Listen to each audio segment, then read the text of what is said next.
ദൈവജനത്തിന് ഭാവിയിൽ വരുവാൻ പോകുന്ന ആപത്തിനെപ്പറ്റി താക്കീത് നൽകുകയും വിഗ്രഹാരാധനയും ദുഷ്ടതയും ഉപേക്ഷിച്ച് ദൈവത്തിലേക്ക് മടങ്ങി വരുവാൻ ആഹ്വാനം ചെയ്യുവാൻ അഭിഷേകം ചെയ്ത് അയക്കപ്പെട്ട പ്രവാചകനാണ് യിരെമ്യാവ്.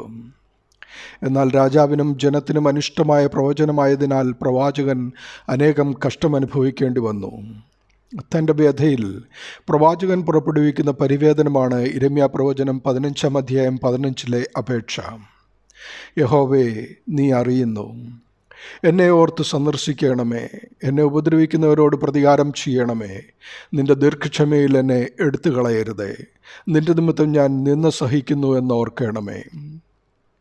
ക്രിസ്തു നിമിത്തം നിന്നയും കഷ്ടവും സഹിക്കുവാൻ താല്പര്യമില്ലാത്ത പുതിയ നിയമ ക്രിസ്ത്യാനികളായ നാമും ഇപ്രകാരം പ്രാർത്ഥിക്കാറുണ്ട്: എന്നെ ഉപദ്രവിക്കുന്നവരോട് പ്രതികാരം ചെയ്യണമേ.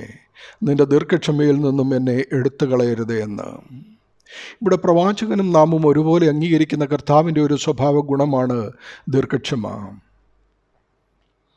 സ്നേഹത്തിൽ നിന്നും ഉരുത്തിരിഞ്ഞ ദീർഘക്ഷമ പ്രാപിക്കുവാൻ ദൈവസ്നേഹവും മനുഷ്യസ്നേഹവും നമ്മിലും രൂഢമൂലമാകേണ്ടിയിരിക്കുന്നു.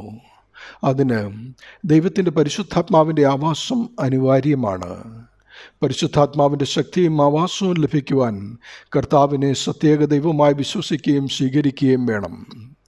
വിശ്വാസം ജനിക്കുവാൻ ദൈവവചനം ഉരുവിടുന്നതും പാലിക്കേണ്ടതും ആവശ്യമാണ്.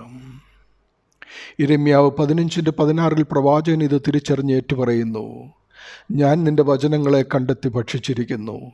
നിന്റെ വചനങ്ങൾ എനിക്ക് സന്തോഷവും എൻ്റെ ഹൃദയത്തിന് ആനന്ദവുമായി.